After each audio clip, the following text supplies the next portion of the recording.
नमस्कार, स्वागत है आप सभी का डीडी राजस्थान की इस ख़ास पेशकश बीच बहस में। आज हम जिस मुद्दे की बात कर रहे हैं वो आपसे और हमसे जुड़ा हुआ है, यूँ कहें कि समग्र समाज और देश से जुड़ा हुआ है। किसी भी देश और समाज के समग्र विकास के लिए जिस औजार की ज़रूरत होती है वो होती है शिक्षा।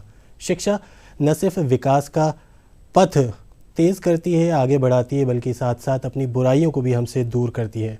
आज के हमारे इस कार्यक्रम में हम इसी शिक्षा और राष्ट्रीय शिक्षा दिवस पर कुछ महत्वपूर्ण बिंदुओं पर बहुत महत्वपूर्ण चर्चा करेंगे। हमारे साथ आज के इस कार्यक्रम में अपनी तरफ से बहुत सारी बातों पर रोशनी डालने के लिए एक ख़ास मेहमान मौजूद हैं। सबसे पहले हम स्वागत करेंगे हमारे ख़ास मेहमान का, मशहूर शिक्षाविद और रीजनल डायरेक्टर इंदिरा गांधी राष्ट्रीय मुक्त विश्वविद्यालय रीजनल सेंटर जयपुर, डॉक्टर ममता भाटिया का बहुत बहुत स्वागत है। धन्यवाद। मुझे ममता जी, आपसे जानना चाहेंगे, राष्ट्रीय शिक्षा दिवस के इस मुहाने पर जब हम खड़े हैं, हमारा देश यूँ तो समय समय पर कई सारे आयोजन करता है ताकि हमारी से शिक्षा की अलख को हम और प्रज्वलित करें।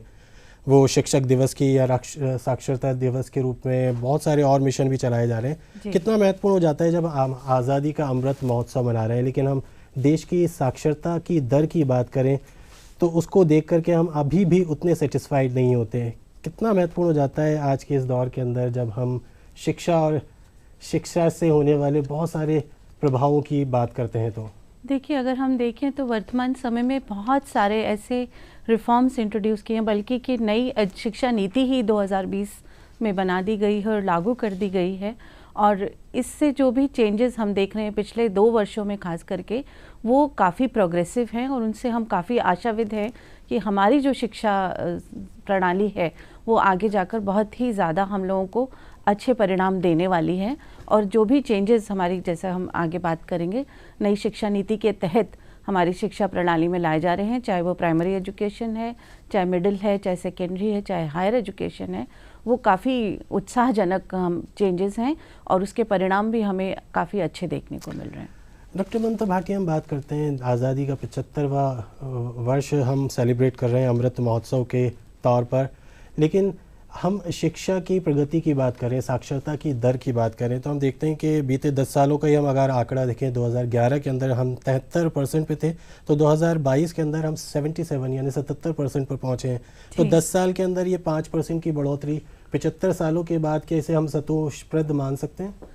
10 सालों की बात हम करें तो 75 सालों में तो संतोषप्रद हम कह सकते हैं, लेकिन पिछले 10 सालों में जो आप स्लो ग्रोथ की बात कर रहे हैं उसी का परिणाम है, उसी के ऊपर मंथन करके कि किस तरह से हम अपनी शिक्षा नीति को एक तो हम सिर्फ शिक्षार्थी नहीं बनाएं, बल्कि एक संपूर्ण व्यक्तित्व का विकास करें, एक संपूर्ण मानव का विकास करें अपनी शिक्षा प्रणाली के द्वारा। तो उस जो मूल्य आधारित भी हो और जो साथ साथ मूल्यों के साथ साथ उसको एक उपयोगी भी बनाए, इंसान को एक उपयोगी भी बनाए कि वो समाज के लिए, अपने परिवार के लिए अपना जो योगदान दे रहा है वो पॉजिटिव हो। ये तो आपसे उन जानना सभी चाहिए की बहुत चीज़ों बड़ा के अनुभव ऊपर रहा है आपका एक शिक्षाविद के तौर पर। जी, साक्षरता एक अलग चीज़ होती है, लेकिन अगर हम समग्र विकास की बात करें या यूँ कहें कि शिक्षा की बात करें, एजुकेशन की बात करें, वो एक अलग चीज़ होती है। क्या हम आज के सिस्टम के अंदर सिर्फ साक्षर होने को ही पर्याप्त मान सकते हैं, जबकि किसी भी देश के विकास के लिए एक व्यक्ति का जागरूक होना, सम्मानित होना, सभ्य होना और साथ ही साथ देश के प्रति अपनी तरफ से अपनी जिम्मेदारी को महसूस करना बहुत महत्वपूर्ण हो जाता है। तो क्या हम नई एजुकेशन पॉलिसी के अंदर इस बातों की तरफ भी ध्यान इंगित करवा रहे हैं? बिल्कुल इंगित करवा रहे हैं। वही हम आपसे कह रहे थे कि ये जो नई शिक्षा नीति है इसके तहत ये पूरी तरह से ध्यान दिया जा रहा है कि हमारा जो नॉलेज ऑफ इंडिया का जो कॉन्सेप्ट था, जो हमारे पुरातन जो हमारे ज्ञान था, उसको भी किस तरह से हम आज की नई पीढ़ी तक पहुंचाएं और किस तरह से हमारी जो पीढ़ी है उसका विकास हम इस तरह से करें कि वो न सिर्फ केवल रोट लर्निंग नहीं हो, सिर्फ रटाना नहीं है, बल्कि उसको ज्ञान देना है और ऐसा ज्ञान देना है जिससे कि वो संपूर्णतः विकसित हो और समाज में और राष्ट्र के लिए अपना जो योगदान है वो दे सके।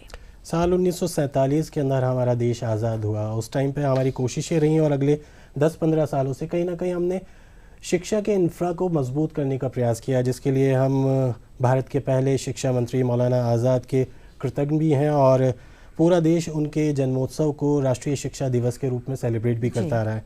उनके प्रयासों की बदौलत है कि बहुत सारे उच्च शिक्षण संस्थान हमारे इस देश के अंदर फलीभूत नज़र आए।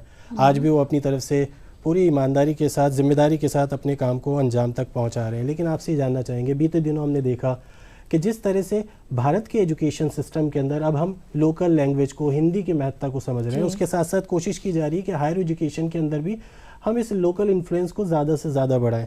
आपको क्या लगता है कि कितना जल्दी या कितना देर हो गया है, और साथ साथ न्यू एजुकेशन पॉलिसी के अंदर इन बातों को, इन नवाचारों को कितना रेखांकित किया गया है?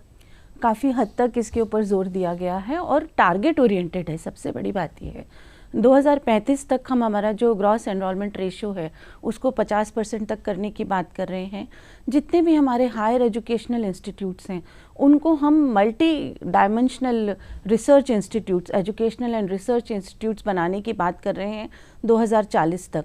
और ये टारगेट है कि हमारा जो हायर एजुकेशन इंस्टीट्यूशंस हैं उनका जो संपूर्णतम विकास है, हर डिस्ट्रिक्ट में एक मल्टी डायमेंशनल जो है मल्टी एजुकेशनल इंस्टीट्यूशन बनाने की बात की जा रही है। तो ये जो टारगेट्स हैं इनको पूरा करने के लिए गवर्नमेंट पूरी तरह से अपने प्रयास कर रही है और न केवल हिंदी बल्कि हर क्षेत्रीय भाषा के विकास की बात की जा रही है।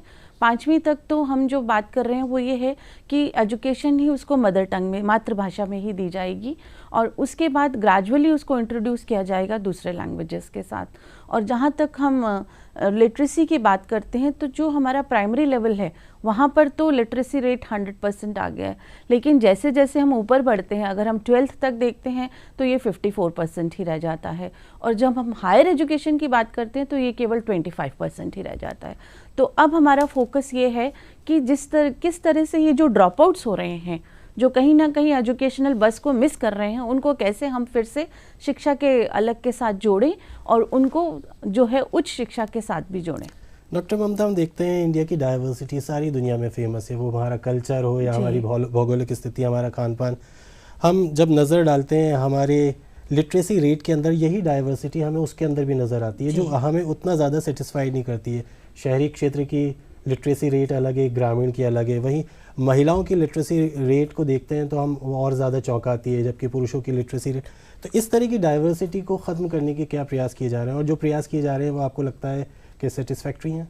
बिल्कुल, देखिए सरकार तो प्रयास ही करती है, लेकिन उसको कहीं ना कहीं अमली जामा पहुंचाने की जिम्मेदारी हम नागरिकों की और हम लोग जो सरकार में काम करते हैं उनकी भी बहुत ज़्यादा महत्ता जिम्मेदारी रहती है ये। और ये हम लोगों को पूरा ध्यान रखना है कि जो भी पॉलिसीज़ हमारे सामने बनकर आ रही हैं उनका जो निरूपण है, उनका जो कार्यान्वयन है वो हम सही तरीके से करें।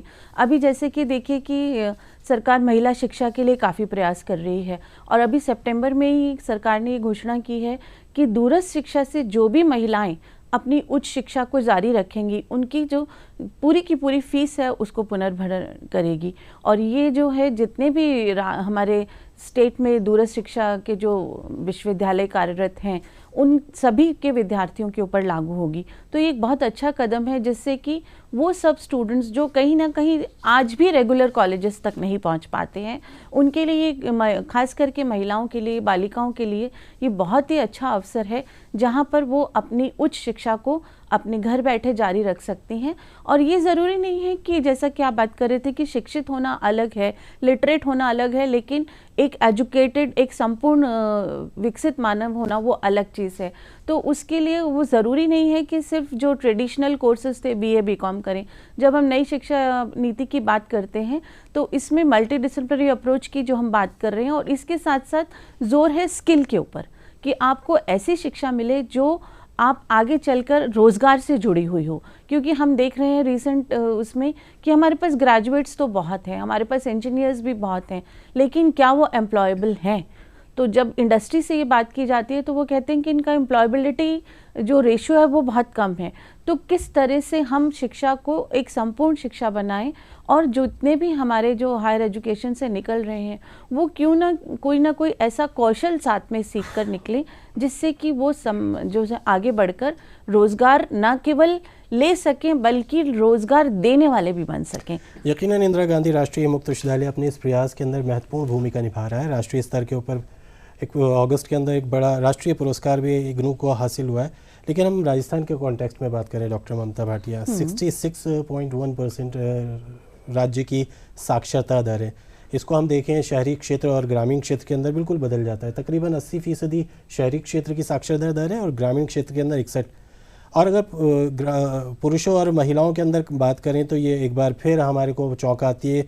शहरी पुरुष करीब 80% और ग्रामीण के अंदर 76% है, जबकि महिलाओं के अंदर 52 शहरी हैं और 45 के करीब ग्रामीण महिलाएं, यानी आधी से भी कम ग्रामीण महिलाएं जो शिक्षित हैं।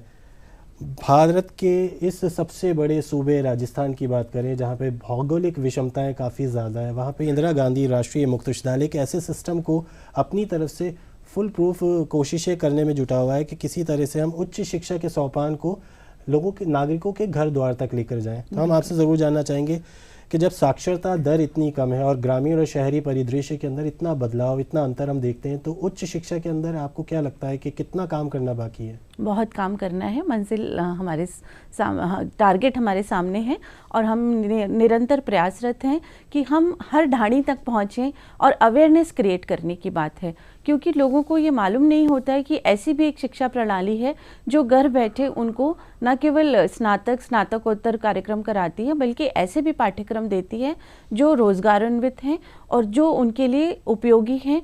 जिस भी परिवेश में वो बैठे हैं वहाँ पर बैठ के वो कर सकते हैं। अगर हम नंबर ऑफ़ यूनिवर्सिटीज़ की बात करें तो सरप्राइजिंगली राजस्थान के अंदर सबसे ज़्यादा यूनिवर्सिटीज़ हैं देश की, और उसके बाद महाराष्ट्र और तमिलनाडु और आंध्र प्रदेश का नंबर आता है। लेकिन जब हम देखते हैं तो हमारे पास हर लाख स्टूडेंट्स के लिए सिर्फ 38 कॉलेजेस ही हैं। 1 लाख पे हमारे पास सिर्फ 38 महाविद्यालय ही हैं।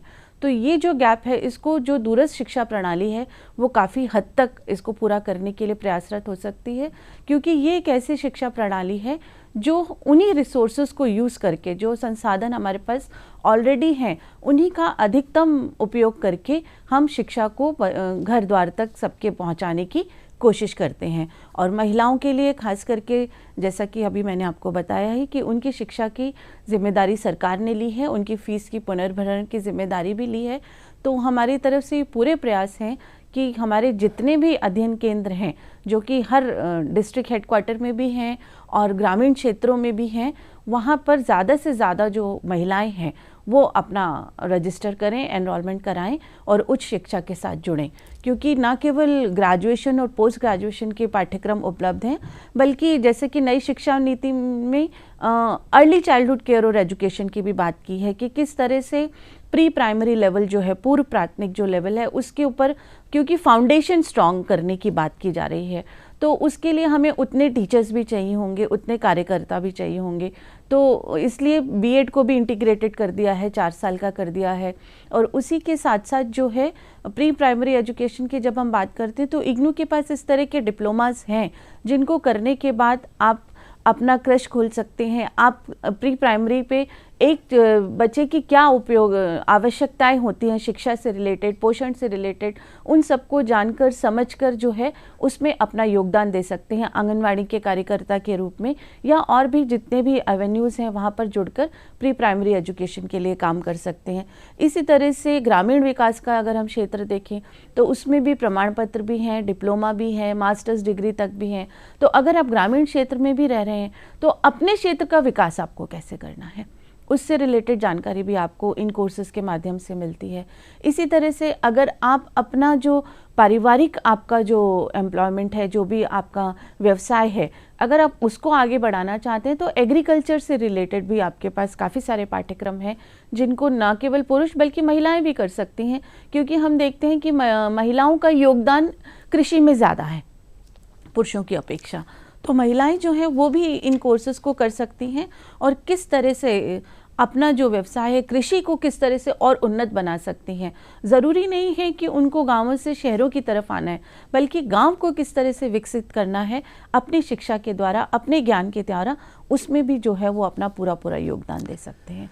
न्यू एजुकेशनल पॉलिसी के अंदर इस बात का बहुत ख्याल रखा गया कि आपकी ज़रूरतों के हिसाब से हमने न्यू एजुकेशनल पॉलिसी के अंदर केंद्र सरकार ने प्रधानमंत्री मोदी के गाइडलाइंस के अकॉर्डिंगली बहुत कोशिशें की हैं, और कहीं ना कहीं इंदिरा गांधी राष्ट्रीय मुक्त विश्वविद्यालय उन नवाचारों को अपने प्रयासों के ज़रिए और बहुत सारे एक्सपर्ट की देखरेख के अंदर उनको इंट्रोड्यूस भी किया है। जिस तरह से आपने अपनी तरफ से बताया कि आपका परिवेश कृषि का है, तो कृषि से संबंधित बहुत सारे आपको सर्टिफिकेट डिप्लोमा कोर्स होते हैं। इसी तरह से कई भौगोलिक विषमताएं भी हम देखते हैं, उसके हिसाब से कई एरियाज़ के अंदर सिर्फ पशुपालन ही काम होता है, कई जगह मत्स्य पालन होता है, या आपका बैकग्राउंड अगर आप नर्सिंग से हैं, डॉक्टरी फील्ड में या किसी और फील्ड के अंदर है, तो ऐसे बहुत सारी स्ट्रीम्स है जो इंदिरा गांधी राष्ट्रीय मुक्त विश्वविद्यालय राजस्थान के परिदृश्य के अंदर उच्च शिक्षा के अंदर एक पायनियर साबित हो रहा है। आपसे जानना चाहेंगे कि वो कौन से खास कोर्स है। जैसे जब नरेगा इंट्रोड्यूस हुआ था, हमने देखा था कि इंदिरा गांधी राष्ट्रीय मुक्त विश्वविद्यालय ऐसा था जो मेट वगैरह के लिए कुछ स्पेशल ऑफर लेकर आया था, और लाइब्रेरी साइंस को लेकर के भी अपनी तरफ से कोशिश की है। लाइब्रेरी साइंस के कोर्सेज में, लाइब्रेरी साइंस की अगर हम बात करें तो सर्टिफिकेट, बैचलर्स, मास्टर्स तक के कोर्सेज हैं। जब हम कृषि की बात कर रहे थे और यहाँ के राजस्थान के परिवेश की बात करें तो वाटर हार्वेस्टिंग मैनेजमेंट के अंदर सर्टिफिकेट भी है, डिप्लोमा भी है, जिसकी हमें राजस्थान में खास ज़रूरत है। इसी तरह से देखें तो जो घर बैठकर अपने उद्योग लगाना चाहते हैं महिलाएं और पुरुष, उनके लिए diploma in value added products from fruits and vegetables, किस तरह से फलों और सब्जियों को से हम विभिन्न उत्पाद बनाकर उनको किस तरह से कर सकते हैं। ये प्रसंस्करण का काम होता है, हमारे अलग अलग एरियाज में अलग अलग उत्पाद होते हैं, उसको किस तरह से आप अपनी तरफ से बाजार के अंदर इनकॉर्पोरेट कर सकते हैं। एग्रो बिजनेस मैनेजमेंट के अंदर डिप्लोमा है। इसी तरह से अगर हम देखें तो एडल्ट एजुकेशन का जो क्षेत्र है उसमें भी डिप्लोमा है। डिजिटल मार्केटिंग के अंदर भी डिप्लोमा है, जो कि आज का जुड़ता हुआ क्षेत्र है। इसी तरह से इंफॉर्मेशन टेक्नोलॉजी के अंदर, कंप्यूटर एप्लीकेशंस के अंदर, मोबाइल एप्लीकेशन डेवलपमेंट के अंदर, ये सभी ऐसे क्षेत्र हैं जिनको करने के बाद आप पूरे, ये सभी रोजगार उन्मुखी पाठ्यक्रम हैं जिनको करने के साथ साथ आपकी ज्ञान तो बढ़ता ही है, लेकिन आप अपने योगदान को भी और ज़्यादा बढ़ा सकते हैं, आप अपनी स्किल को, अपने कौशल्स को भी और ज़्यादा विकसित कर सकते हैं। डॉक्टर ममता भाटिया, ये तो हुई कहीं ना कहीं हमारी ज़रूरत, हमारे परिवेश के अंदर हम किस बैकग्राउंड से आ रहे हैं या कुछ करना चाहते हैं उसके हिसाब से। लेकिन बहुत सारे लोग ऐसे होते हैं जो कहीं ना कहीं अपनी एजुकेशन को पीछे छोड़ आते हैं। वो चाहते तो हैं लेकिन उनके लिए ऑप्शन नहीं हो पाता है। लेकिन उसके साथ साथ हम कुछ बातों का और अपनी तरफ से रेखांकित करना चाहेंगे। भारत के पहले शिक्षा मंत्री डॉक्टर कलाम साहब ने 14 साल तक शिक्षा को अनिवार्य बनाया। काफ़ी लंबा वक्त लगा, लेकिन कहीं ना कहीं आज के इस दौर के अंदर शिक्षा हमारा मूलभूत अधिकार है जी। इसी के साथ नारी शिक्षा को लेकर के भी उन्होंने अपनी तरफ से कहा था कि वो चाहते हैं कि देश के प्रत्येक नारी शिक्षित हो। आज हम उसके अंदर अग्रसर हैं, मजबूत हो रहे हैं। ये कितना महत्वपूर्ण हो जाता है कि एक परिवार की धुरी जो नारी से शुरू होती है, अगर वो शिक्षित होती है तो समाज के ऊपर, परिवार पर उसका कितना इम्पैक्ट पड़ता है। बहुत ही इम्पैक्ट पड़ता है। हम कहते हैं ना कि एक बालक की जो प्रथम गुरु है वो तो माँ ही होती है। तो माँ जो माँ का जो भी इन्फ्लुएंस होता है एक बालक के ऊपर, वो बचपन से, बल्कि बहुत बचपन से भी पहले से पढ़ना शुरू हो जाता है, जब वो जन्म भी नहीं लेता है। तो माँ का शिक्षित होने से हम देखते हैं कि वो परिवार में शिक्षा को बढ़ावा देगी। खास करके अगर बालिकाएं हैं परिवार के अंदर, तो माँ जो है उनको आगे बढ़ने में बहुत ज़्यादा प्रोत्साहित कर सकती है, बल्कि ढाल बनकर खड़ी हो जाती है। और कहीं पर भी कोई विषम परिस्थिति आती है तो वहाँ पर भी वो उनका पूरी तरह से आगे बढ़ाने में उनके पीछे रहती है, उनको आगे बढ़ाती है।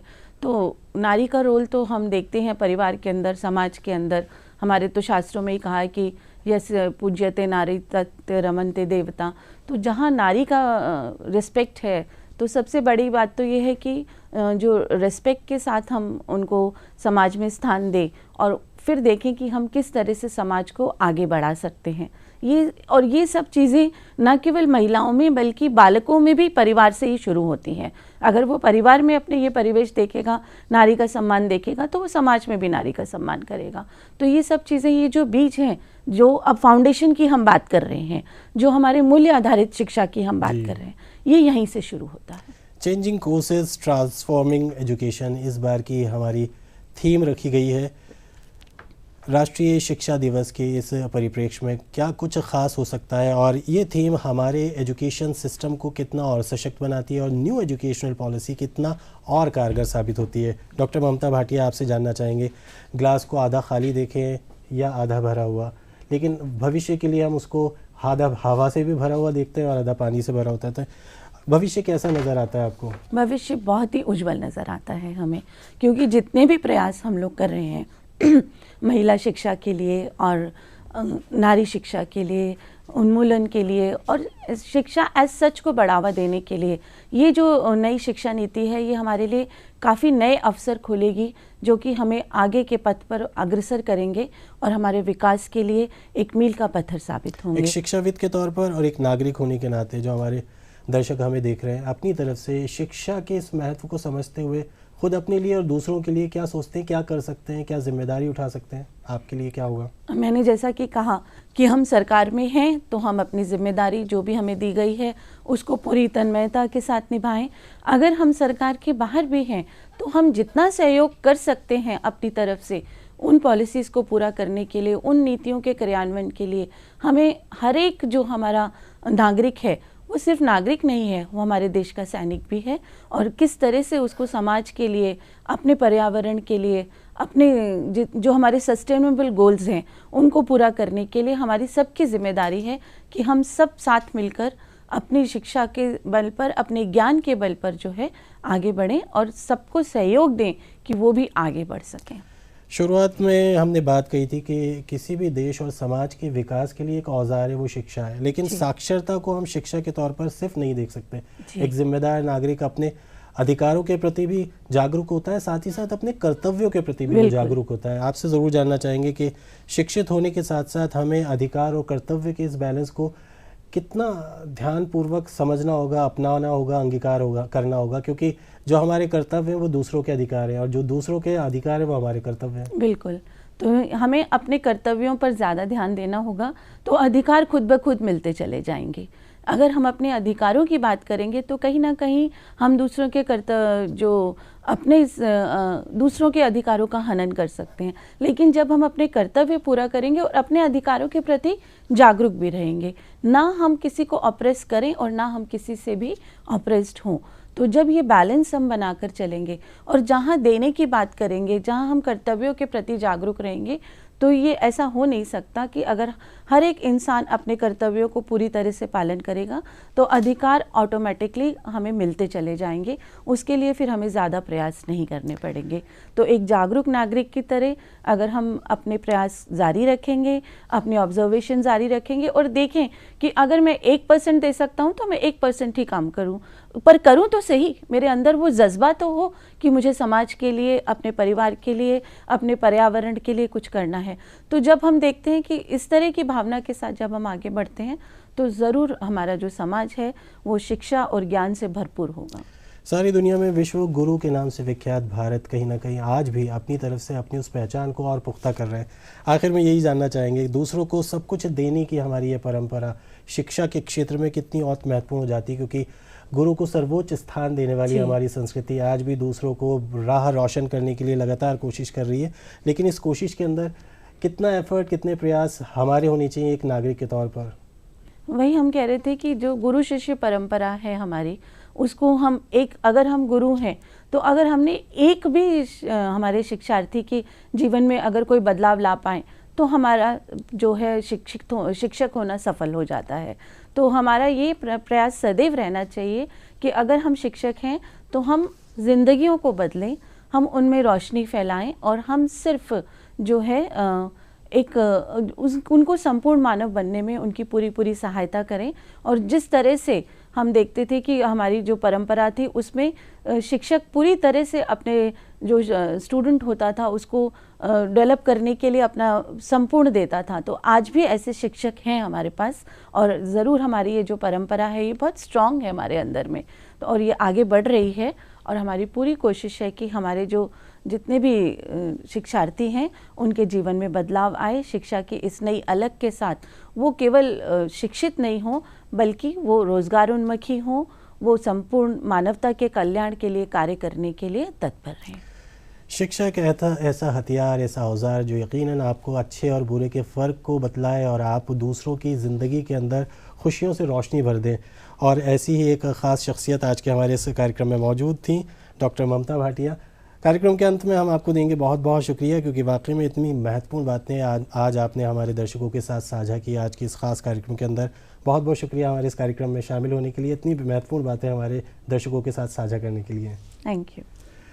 तो अगले किसी और कार्यक्रम में किसी और मुद्दे पर हम और आप मिलकर के फिर चर्चा करेंगे। तब तक के लिए आप मुजीब को दीजिए अनुमति आज के इस कार्यक्रम बीच बहस को समाप्त कर रहे हैं हम इसी उम्मीद के साथ कि आप डीडी राजस्थान के साथ यूं ही जुड़े रहेंगे। नमस्कार।